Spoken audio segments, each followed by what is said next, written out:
Más textos disponibles en Simba. Milon de la Arnoya.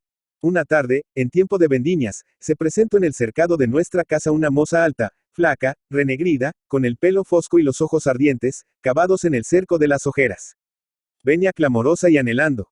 Dadme amparo contra un rey de moros que me tiene presa. Soy cautiva de un Iscariote. Sentóse a la sombra de un carro desuncido y comenzó a recogerse la greña. Después llegóse al dornajo donde abrevaban los ganados y se lavó una herida que tenía en la sien. Serenín de Bretal, un viejo que pisaba la uva en una tinaja, se detuvo limpiándose el sudor con la mano roja del mosto. Cativos de nos, si has menester amparo clama a la justicia. ¿Qué amparo podemos darte acá? Cativos de nos. Suplicó la mujer. Vedme cercada de llamas. No hay una boca cristiana que me diga las palabras benditas que me liberten del enemigo. Interrogó una vieja. Tú no eres de esta tierra. Sollozo la renegrida. Soy 4 leguas arriba de Santiago.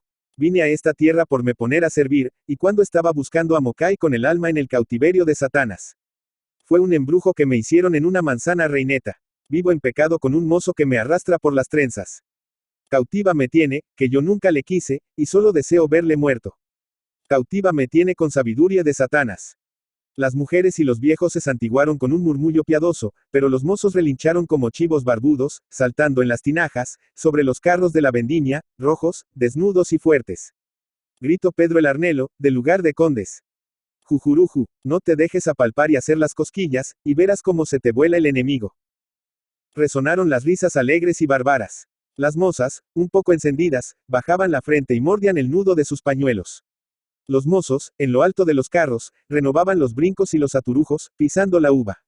Pero de pronto cesó la fiesta. Mi abuela acababa de asomar en el patín, arrastrando su pierna gotosa y apoyada en el brazo de Micaela la galana. Era doña Dolores Saco, mi abuela materna, una señora caritativa y orgullosa, alta, seca y muy a la antigua. La moza renegrida se volvió hacia el patín con los brazos en alto. Concédame su amparo, noble señora. A mi abuela le temblaba la barbeta. Con un dejo autoritario interrogó, ¿qué amparo pides, moza? Contra un rey de moros. Vengo escapada de la cueva del monte, donde me tenía presa. Micaela la galana murmuró al oído de mi abuela. Parece privada, misia Dolores. Y mi abuela levantó su lente de concha y tornó a interrogar, mirando a la moza. ¿A quién llamas tú rey de moros? Rey de moros talmente, mi señora. Habla sin voces. Gimió la renegrida. Me tiene cautiva con sabiduría de Satanás. Intervino el viejo Serenín de Bretal. La señora quiere saber cómo se llama el mozo que te tiene en su dominio y de dónde es nativo. La renegrida levantaba los brazos, temblorosa y ronca, Milon de la Arnoya. Nunca tenéis oído de él. Milon de la Arnoya era un jayan perseguido por la justicia, que vivía enfoscado en el monte, robando por siembras y majadas.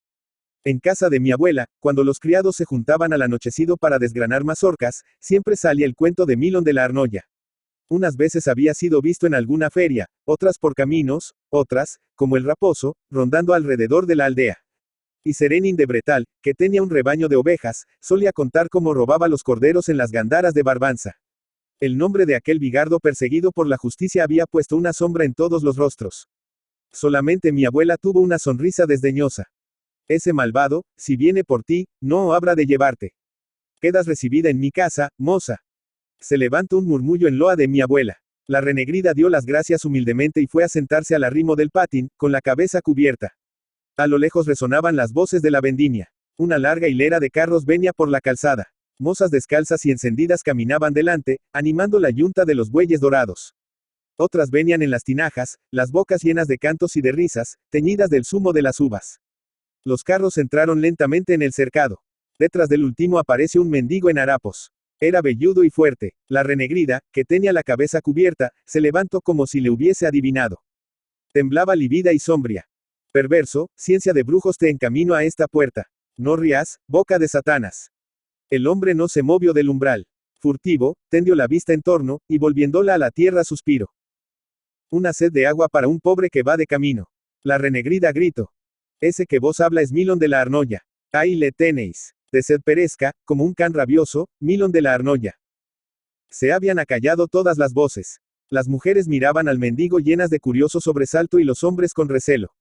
Algunos empuñaban las picas de acuciar las yuntas. En lo alto del patín, mi abuela, abandonando el brazo en que se apoyaba, había se erguido, seca y enérgica, con la barbeta siempre temblona.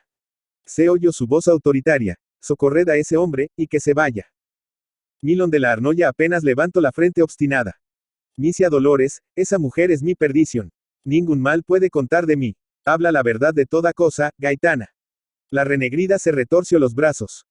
Arrenegado seas, tentador, arrenegado seas. Los ojos hundidos y apagados de mi abuela se avivaron con una llama de cólera. Mozos, echad a ese malvado de mi puerta. Remigio de Bealo y Pedro el Arnelo se dirigieron a la cancela del cercado, pero el otro les contuvo hablando torvo y plañidero. Aguardad, que ya me voy. Más hermandad se ve entre los lobos que entre los hombres. Se alejó. La renegrida, derribada en tierra, se retorcía con la boca espumante, y las vendimiadoras la rodeaban, sujetándola para que no se desgarrase las ropas. Serenín de Bretal trajo agua del pozo.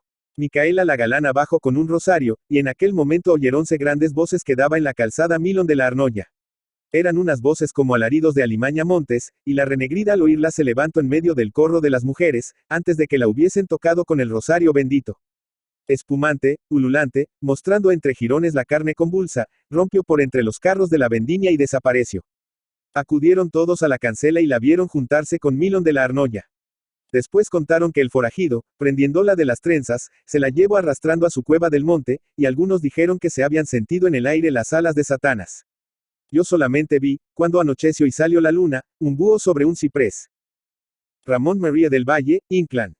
Ramón Valle y Peña, Villanueva de Arosa, 28 de octubre de 1866, Santiago de Compostela, 5 de enero de 1936, también conocido como Ramón del Valle, Inclán o Ramón María del Valle, Inclán, fue un dramaturgo, poeta y novelista español, que formó parte de la corriente literaria denominada modernismo en España y se encuentra próximo, en sus últimas obras, a la denominada generación del 98. Se le considera uno de los autores clave de la literatura española del siglo XX. Novelista, poeta y autor dramático español, además de cuentista, ensayista y periodista. Destacó en todos los géneros que cultivó y fue un modernista de primera hora que satirizó amargamente la sociedad española de su época. Nació en Villanueva de Arosa, Pontevedra, y estudió Derecho en Santiago de Compostela, pero interrumpió sus estudios para viajar a México, donde trabajó de periodista en El Correo Español y El Universal. A su regreso a Madrid llevó una vida literaria, adoptando una imagen que parece encarnar algunos de sus personajes. Actor de sí mismo, profesó un auténtico culto a la literatura, por la que sacrificó todo, llevando una vida bohemia de la que corrieron muchas anécdotas. Perdió un brazo durante una pelea. En 1916 visitó el frente francés de la Primera Guerra Mundial, y en 1922 volvió a viajar a México. Por su vinculación con el carlismo en 1923 fue nombrado Caballero de la Orden de la Legitimidad proscrita por Jaime de Borbón y Borbón, Parma. Respecto a su nombre público y literario, Ramón del Valle, Inclán es el que aparece en la mayoría de las publicaciones de sus obras, así como en los nombramientos y ceses de los cargos administrativos institucionales que tuvo en su vida. El nombre de Ramón José Simón Valle Peña solo aparece en los documentos de la partida de bautismo y del acta de matrimonio. Como Ramón del Valle de la Peña solo firma en las primeras colaboraciones que realiza en su tiempo de estudiante universitario en Santiago de Compostela para Café con Gotas. Semanario satírico ilustrado. Con el nombre de Ramón María del Valle, Inclán se le encuentra en algunas ediciones de ciertas obras su época modernista, así como en un texto igualmente de su época modernista, que responde a una particular autobiografía.